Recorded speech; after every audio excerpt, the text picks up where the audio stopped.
Senioritis, in the first part of senioritis, we defined senioritis.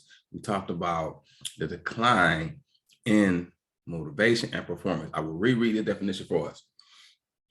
It can be defined as a supposed affliction. Affliction to me is inner turmoil. I need to go this direction, but it's hard. A supposed affliction of students in their final year of high school or college, characterized by a decline in motivation or performance. Let's touch on the motivational piece, because one of the key words that was shared with them in the conversation that I shared with you is procrastination. And procrastination can be associated with complacency and stagnation, because the goal that was set, the finish line that I already crossed, was I got my credits academically. There's nothing else for me to do. Tell your kids and yourself, not so. Because procrastination, complacency, stagnation occurs when we have yet to die to self-centeredness and selfishness. It's the way I see it. I see this as I'm done, but you're not finished, as baby said. Is you finished or is you done? The growth and development process as a person never ends.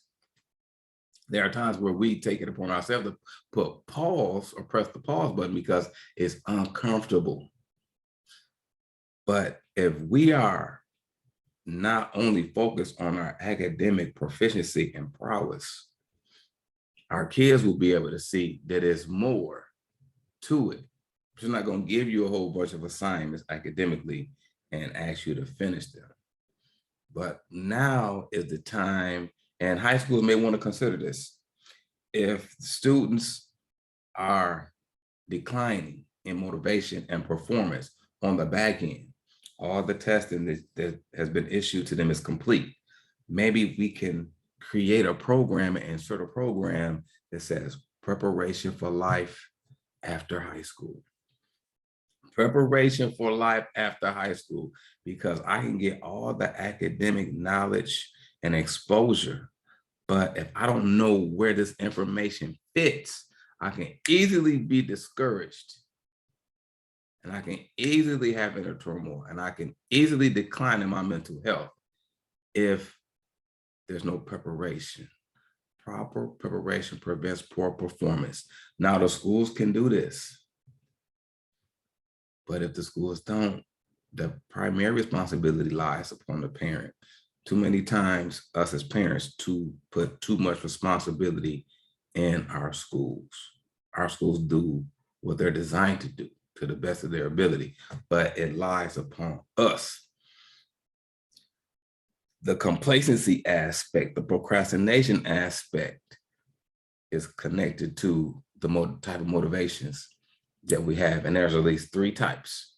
There's external motivation, outside circumstances, internal motivation, which can be considered as morality, and eternal motivation, which is purpose-driven.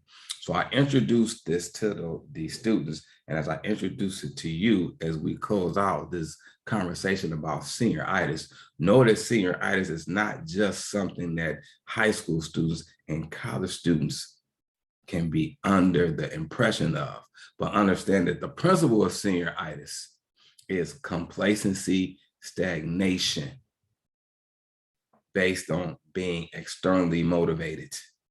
So my external motivation says that this is what I'm supposed to achieve. This is the finish line. I cross the finish line, guess what? I am done. But your growth and development, your preparation for life as life evolves and continues forward can never cease to exist. But we gotta have an eternal motivational lens to be able to see what we don't understand, to be able to see what we cannot see, what our physical eyes or feel with our five senses. It has to be a faith walk. So whatever dreams, so I'm speaking to the seniors in high school, and I'm speaking to individuals, adults that may have reached a place of stagnation or complacency. My challenge question for you is, what is the vision and the dream that has been deposited in you? And are you walking towards that? What are the practical preparational steps that need to be made for the dream that is placed inside of you to materialize? This is Mr. Cage. This is the thought of the day, Senioritis Part 2. Hoping that this will find a safe place in your heart and in your mind.